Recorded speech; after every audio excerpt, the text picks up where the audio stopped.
The lawyer's office smelled like old paper and cold coffee. I sat across from Patricia Holt with a leather folder on my lap and my hands completely still. She had kind eyes and a firm handshake, and she had seen 1,000 women walk through her door carrying pieces of broken marriages. I was just the latest one. She asked me to describe my financial situation. I opened the folder and slid a single document across her desk, a portfolio summary. 4 pages. Clean columns. Clear numbers. Patricia picked it up and read carefully. When she finally looked up, something had shifted in her expression. Not surprise. The careful recognition of someone who had just understood something important. She asked quietly, "Does your husband know about this?" I said, "No. He never asked." She set the paper down slowly. "Then we have everything we need." I looked out the window at the gray November sky. 7 years. That was how long it had taken to arrive at this room, this folder, this quiet moment. Let me take you back to where it all started. Because nothing about it was simple. And Marcus was never the villain I needed him to be. I met Marcus Osei Boateng at a company dinner in Charlotte the spring I turned 28. He was tall, composed, already laughing at something across the table when I first noticed him. He worked in commercial real estate. I was a financial analyst at a mid-size investment firm nearby. We talked that first night about risk distribution and farmers markets, and I thought, this is someone who pays attention. We married 2 years later. In the beginning we were true partners. I paid half of everything and had strong opinions about our retirement accounts. We tracked spending together on a shared spreadsheet every Sunday morning over coffee. Marcus was attentive, generous, genuinely funny. Those years were real. I want to say that clearly because this story could make them look like a performance. They were not. We were 2 people who loved each other and believed in what they were building. The shift came quietly, the way most damaging things do. Not as a fight. As an offer that sounded like love. When I found out I was pregnant with our daughter Amara, Marcus sat across from me and said, "You don't have to go back after the leave. I want to take care of you." I heard it as tenderness. I said yes. The first year home with Amara was genuinely good. I was tired and in love with this small, serious person who looked at the world like she was already trying to understand it. Marcus came home every evening, helped with bath time, brought dinner on nights I forgot to cook. But somewhere inside that good year something structural was quietly changing. Marcus opened a household account and moved our joint savings into it. He set a monthly budget and reviewed it every Sunday, the same morning we used to update the spreadsheet together. I noticed he no longer asked for my input. I brought it up once, lightly. He said, "I just wanted to simplify things for you." I let it go. Months later I mentioned going back to work part-time. My old manager had said the firm would take me back. When I told Marcus, he went quiet in a way that was not silence. It was the quiet of hurt deciding whether to become anger. He said, "I thought you were happy here." He was not performing. He genuinely believed he had given me something I should want. So I stayed. That was the moment the dependency stopped being temporary and became the shape we both lived inside. The dinner party was at our neighbor's house, B and Kofi, who hosted every few months in a way that made everyone feel slightly more interesting than they were. There were 8 of us. Good wine, easy conversation. BEA's younger sister Priya mentioned she had started putting money into index funds. She made it sound simple, casual, the way people discuss switching phone plans. Marcus smiled. Not cruelly, with quiet amusement, the kind that says, "Isn't that charming?" He said something about passive investing being fine for people without time to understand real market dynamics. The conversation moved on. In the car going home I said I thought what Priya was doing sounded smart. Marcus glanced over with something between affection and patience. He said, "You've never had to worry about money because I handle it. Without my 7 years is a long time to build something quietly. I want you to understand how ordinary it looked from outside. I dropped Amara at school every morning at 8:15, came home, made the bed, unloaded the dishwasher. I took a free online portfolio management course, 12 weeks, completed during Amara's afternoon naps. I read steadily. Books on compounding, on index fund strategy, on how patience works as a financial tool when most people treat it as a personality trait. I made conservative choices. Index funds first, because they were honest and required nothing but time. Dividend-paying stocks next, companies I researched carefully. A small position in REITs, real estate investment trusts, because Marcus's world was commercial real estate and I understood it better than he would ever know. I reinvested every dividend automatically and added to the account when I could, pulling small amounts from the household budget without touching anything Marcus tracked. Nothing dramatic. Never enough to notice. I was not stealing. I was being precise. Every deposit felt like a quiet answer to a question asked in a car on a Monday night. Every reinvestment was the same sentence written again. I know exactly where to start. I had always known. I had simply needed the reminder. Claudette Asamoah had been my closest friend since freshman year at North Carolina A&T, where we met in the library during finals week and spent 3 hours complaining about the same professor before discovering we were in completely different departments. She became a family law attorney in Atlanta, direct in a way that made people uncomfortable and brilliant in a way that compensated. I told her about the portfolio at the end of its second year. We were on the phone late on a Friday night, Amara asleep, Marcus at a work dinner. I walked her through the balance, structure, and strategy. There was a long pause. Then she said, "Good. Don't stop." She had opinions about my marriage she kept to herself because I had not asked for them yet. But she spent an afternoon researching asset protection law in North Carolina and called me back with a full summary. Which assets would be considered separate property, how to document origin funds, what records I needed to keep. She was not helping me plan a divorce. She was making sure I was protected whether or not one ever came. That mattered then and still matters now. Claudette never told me to leave Marcus. She just quietly ensured that if I decided to, the ground beneath me would hold. There was a Saturday in March, Amara was 9, when Marcus made pancakes from scratch and let her put too many blueberries in the batter without a word about the mess. He danced badly to a kitchen speaker song and chased her around the living room with a dish towel until she screamed with the kind of laughter that sounds like pure oxygen. I watched from the doorway with my coffee and thought, this is also real. That is the part of this story I never want to flatten. Marcus was a genuinely good father, present, funny, patient with Amara in ways that sometimes surprised me. He coached a soccer team for 2 seasons and read to her every night until she told him she was old enough to read alone. I loved him for those things with a clarity that made everything else more painful. That same evening, after Amara was in bed, he mentioned he had moved our joint savings into a new high-yield account at a different bank. Done that morning. Mentioned it the way someone mentions car service. Handled. Finished. He had not consulted me. He did not think he needed to. I said, okay. The next morning I logged into Brightwell and quietly added $400 to the floor. The magazine was called Capital Quarter and arrived once a month addressed to me. I had arranged delivery for days Marcus usually traveled. One Tuesday it arrived when he was unexpectedly home, a morning meeting cancelled. He picked it up from the counter and flipped through it with casual curiosity. "Since when do you read this?" His voice was warm, genuinely puzzled. I said I found it interesting. He turned a few more pages, then set it down with a small smile. "You don't need to worry about any of this. That's what I'm here for." I smiled back. He read my smile as agreement.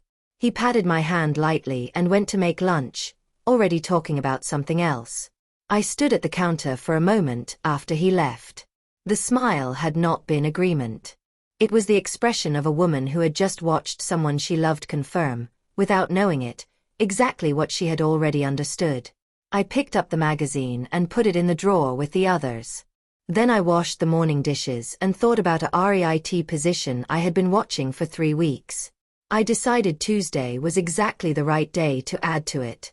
I sent the purchase order before noon. The school presentation happened in February when Amara was 12. Her social studies class had been assigned a project on family economics. Each student described their household's financial structure in simple terms. Amara came home quieter than usual and said little at dinner. Later, when I went to say good night, she told me what had happened. Her teacher asked what both parents did for work. Amara said her father was a senior VP in commercial real estate and her mother stayed home. The teacher asked what I did at home. Amara said she was not sure exactly. She told me the story with her forehead creased the way it got when something bothered her. She was not being unkind. She was confused, and that confusion carried embarrassment she had no words for yet. I told her I would explain it better. I spent a week thinking about how. Then I raised it with Marcus as a conversation, not a fight. I said Amara did not know how to describe me. He told me I was being too sensitive, said it without pausing to hear what I was actually asking. That was the first time I heard his dismissal not as a habit but as a pattern. Patterns, I had learned, do not reverse on their own. I called Claudette on a Wednesday afternoon in March.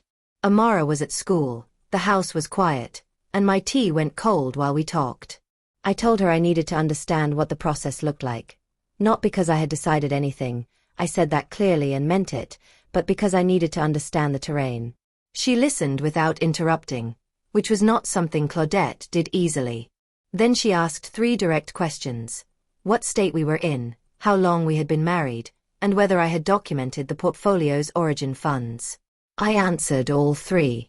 She spent the next 20 minutes explaining North Carolina's equitable distribution laws, the difference between separate and marital property, and what courts considered when assets had been independently accumulated. She said that because I had funded the Brightwell account with premarital inheritance money and maintained clean documentation, there was a reasonable argument for separate property classification. She said reasonable argument the way lawyers do, carefully, without promises. She told me to keep every statement and deposit confirmation from the very start. I had kept all of them already, in a folder inside the same cardboard box as my accounting textbooks. Claudette paused. Then she said, "Nadia, you have been ready for this longer than you know." The Dubai announcement came on a Wednesday evening in October. Amara was 12 and a half. We were at the dinner table, easy weeknight pasta, and Marcus set down his fork with a deliberateness that, over the years, I had learned meant a decision had already been made.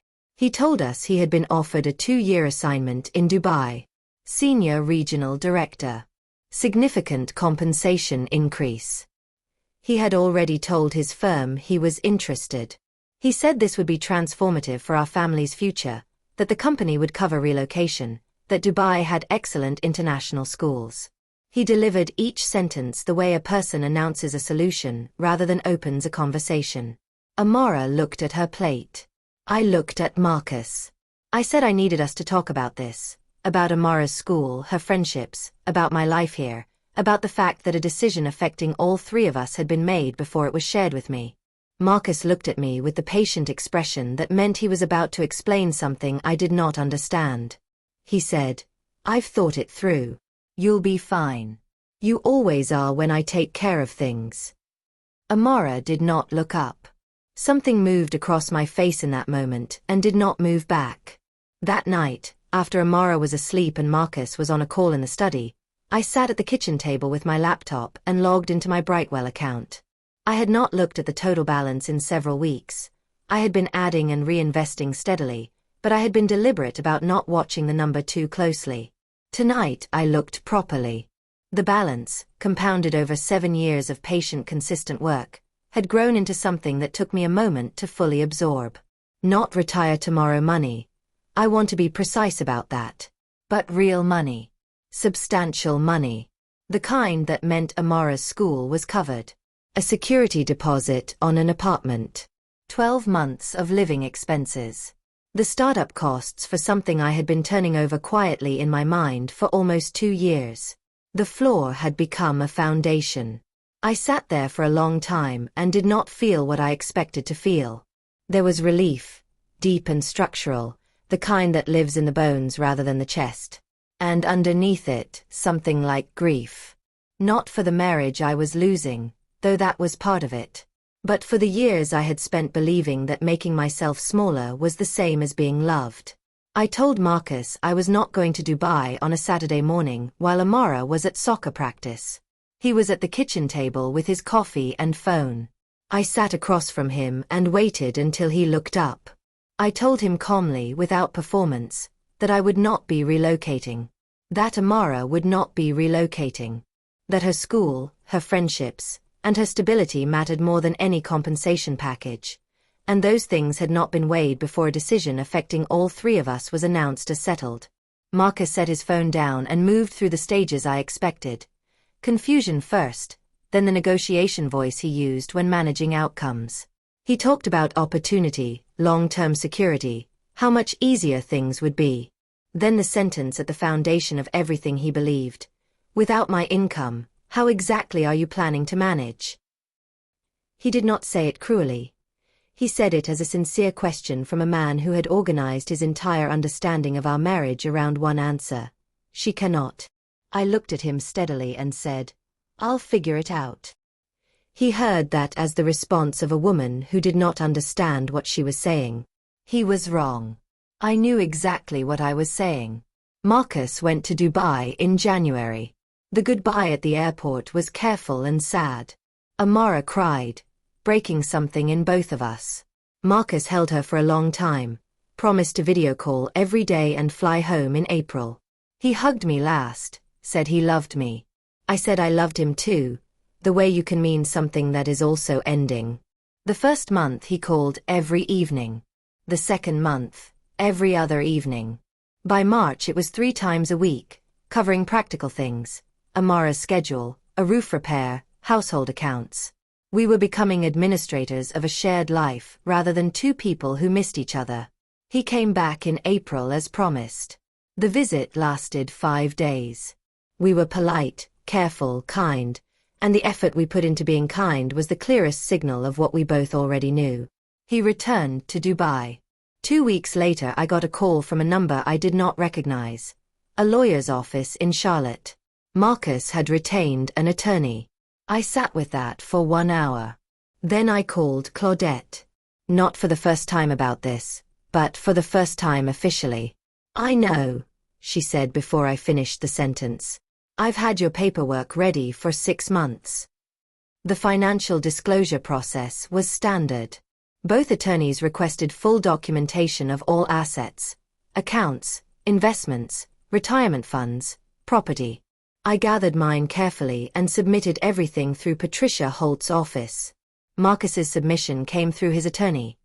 The joint checking, the joint savings, his firm's employee stock program, a personal brokerage account built over the years through company investment matching.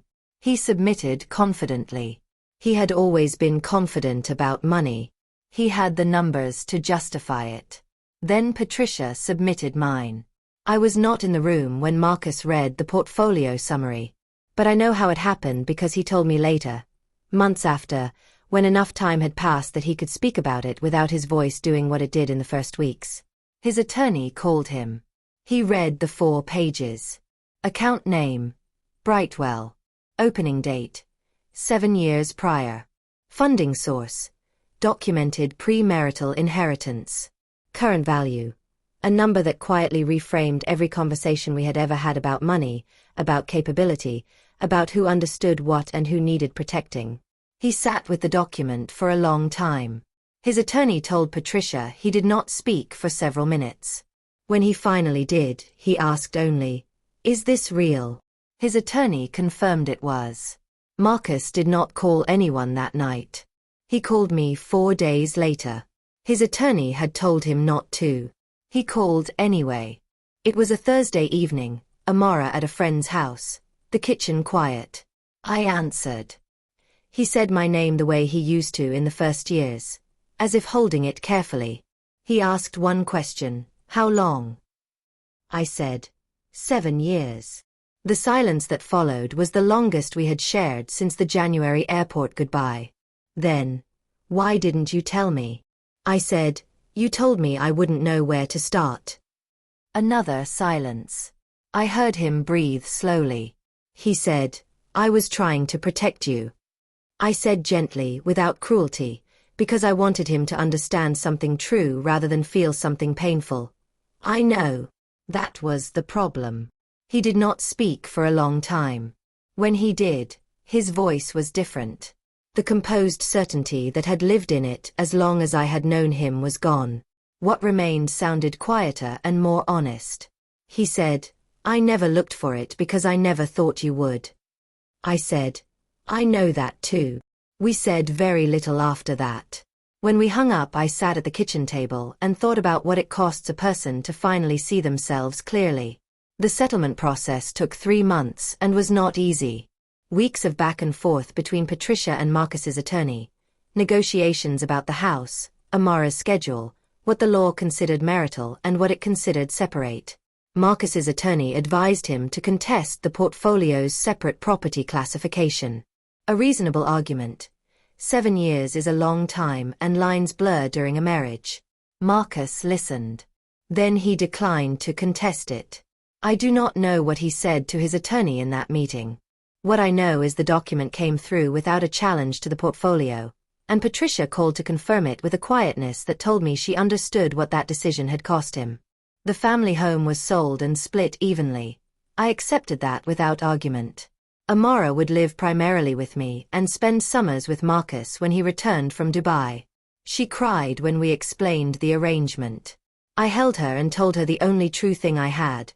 Both her parents loved her completely, and that love was not going anywhere. The papers were signed on a Thursday afternoon in November. 1 year almost exactly since I had first walked into Patricia's office. When I left, I stood on the sidewalk in the cold air. Then I walked to my car. The morning after the papers were signed, I woke early. Amara was still asleep. I made coffee and sat at the kitchen table with the leather folder open in front of me, the portfolio summary on top. I looked at it for a long time without picking it up. I thought about my grandmother Adwoa, who left me $4,000 and a handwritten note. I thought about my mother, who ran an alterations business from a garage in Charlotte and managed every financial decision in our household without once needing recognition for it. I thought about the cardboard box, the textbooks, the research notes I had written at 24. I thought about the magazine Marcus set down on the counter with an amused smile. I thought about the dinner party, the car ride home, the sentence that had sent me to my laptop on a Tuesday morning 7 years before. 7 years of school pickups and quiet mornings and dividend reinvestments and patient invisible work. I did not feel victorious sitting there. Victory would have required an enemy, and Marcus was never that. What I felt was simpler and more important. I felt like myself. Becoming myself again, I finally understood, was what all of it had been quietly working toward. 6 months after the divorce was finalized, I opened an office. 1 room, a desk, 2 chairs, a window looking onto a quiet Charlotte street. I called the practice Adwoa Financial Consulting, after my grandmother. I had considered more polished names with words like capital and advisory, but her name felt like the only honest choice. She had given me the floor. It seemed right to put her name on what I had built from it. My focus was specific. Women who had stepped away from careers and felt financially invisible in their own households. Women told gently that money was simply not their area. Claudette sent the first 3 clients. They arrived nervous, apologetic about what they did not know, embarrassed by gaps in their financial histories. I recognized every expression. I had worn all of them. I charged modest fees and kept first-year expectations realistic. I did not advertise. I did not need to. The kind of practice I was building traveled the way my knowledge had traveled. Quietly, one woman telling another. I found someone who actually explained it to me.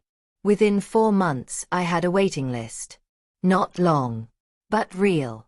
I placed Adwoa's handwritten note in a small frame on the desk beside the window. I looked at it every single morning. Amara asked me about it on a Sunday afternoon in the spring.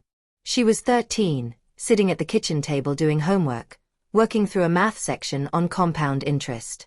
She looked up and asked how I had learned to invest while I was a stay-at-home mother. I thought briefly about the easy answer. Then I decided she deserved the real one.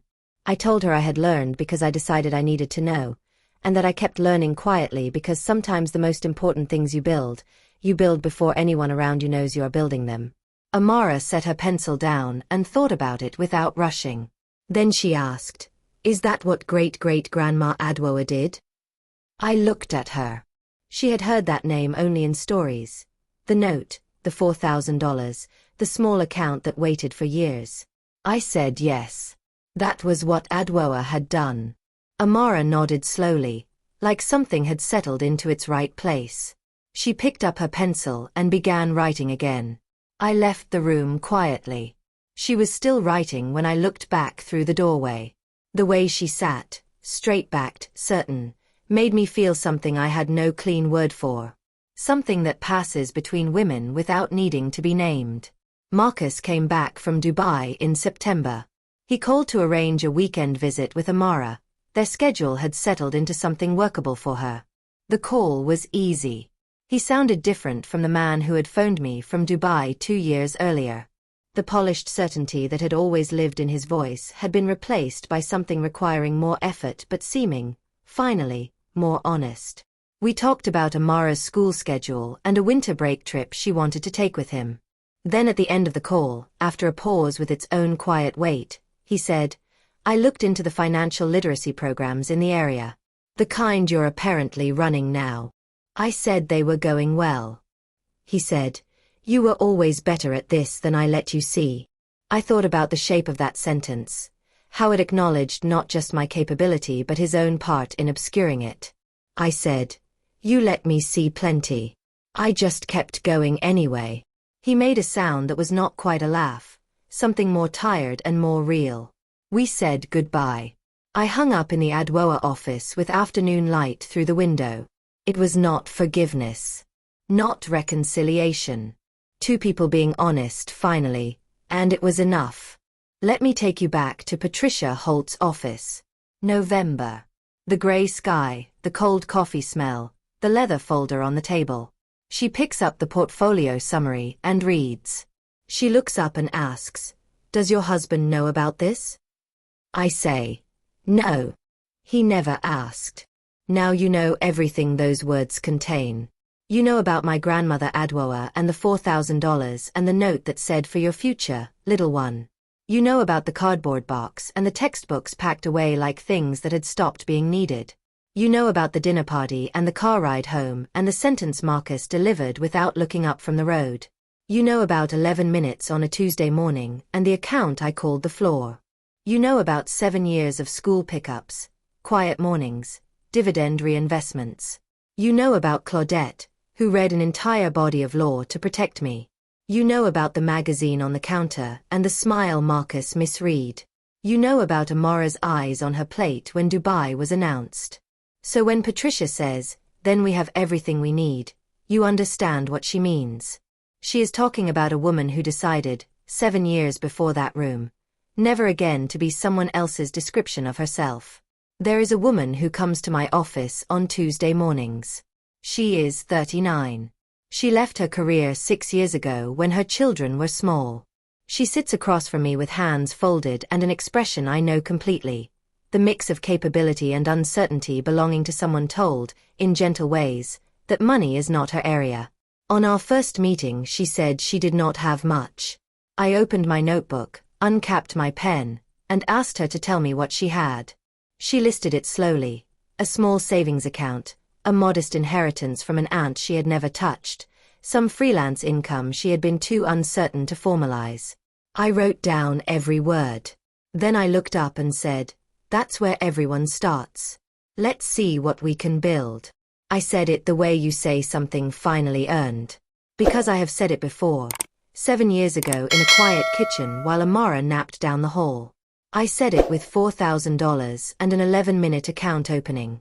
My grandmother said it with a handwritten note and money saved without putting her name on anything that belonged to another. We have always been building.